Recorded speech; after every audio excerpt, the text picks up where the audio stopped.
क्या आपके साथ भी ऐसा हुआ है कि आप रोज़ पूजा करते हो, भजन सुनते हो, फिर भी ज़िंदगी और बिगड़ती जा रही है और मन में एक ही सवाल उठता हो, क्या भगवान भी चुप हो गए हैं?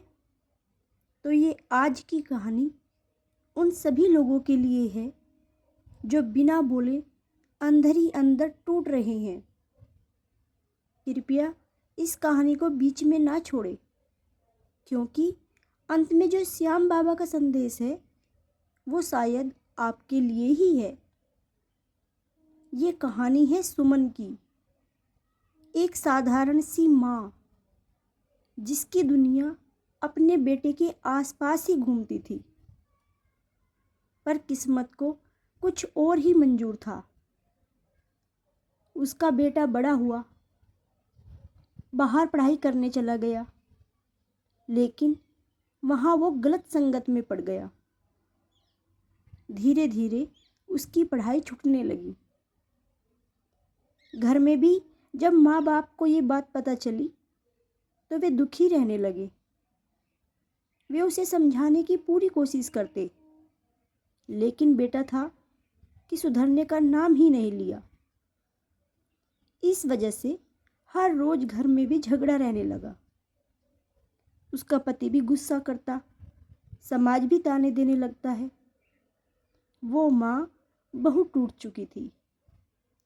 वो सोचती थी कि उसने क्या सोचा था कि बेटा पढ़ लिख कर नाम रोशन करेगा, लेकिन इस तरीके से उसने कभी नहीं सोचा था।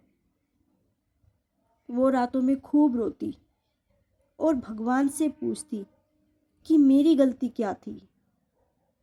देखिए, सभी माँ बाप के सपने होते हैं कि उनकी औलाद पढ़ लिख कर खूब नाम कमाए, लेकिन बच्चा बाहर निकलकर कौन सी संगत अपना ले ये कोई नहीं जानता। सभी माँ बाप समझाते तो बहुत हैं, लेकिन ये अवस्था ही ऐसी होती है। कोई भी बात उन पर असर नहीं करती। एक दिन सुमन का दिल बहुत भारी था। वो श्याम बाबा के मंदिर पहुंची। उस दिन वो पूजा करने नहीं गई थी। उसकी आंखों में आंसू थे और मन में गुस्सा। वो बोली, बाबा अगर आप सच में हैं, सब कुछ देखते हो, तो फिर मेरा दर्द क्यों नहीं? उस दिन ना कोई आवाज आई, ना कोई संकेत मिला। बस मंदिर की घंटी गूंज उठी और श्याम बाबा मुस्कुराते रहे। उस दिन के बाद सुमन ने शिकायत करना छोड़ दिया, रोना छोड़ दिया। अब बस वो सिर्फ एक ही बात कहती, बाबा मैंने अपना बेटा आपको सौंप दिया है। बेटा अभी सुधरा नहीं था, पर सुमन के मन में अजीब सा सुकून आने लगा था, जैसे कोई कह रहा हो सब ठीक हो जाएगा। एक दिन उसका बेटा अचानक बीमार पड़ गया। उसे अस्पताल लेकर गए। वहीं एक डॉक्टर ने उसे प्यार से समझाया, उसके भविष्य के बारे में बताया। पहली बार बेटे की आंखों से आंसू निकल आए। उसने अपनी माँ का हाथ पकड़ा और कहा, माँ मुझसे गलती हो गई। उस पल सुमन समझ गई, श्याम बाबा चुप नहीं थे, वे तो अपना काम कर रहे थे। देखिए, श्याम बाबा किसी भी समस्या का समाधान तुरंत नहीं करते, क्योंकि दर्द ही कभी कभी सबसे बड़ा गुरु बन जाता है।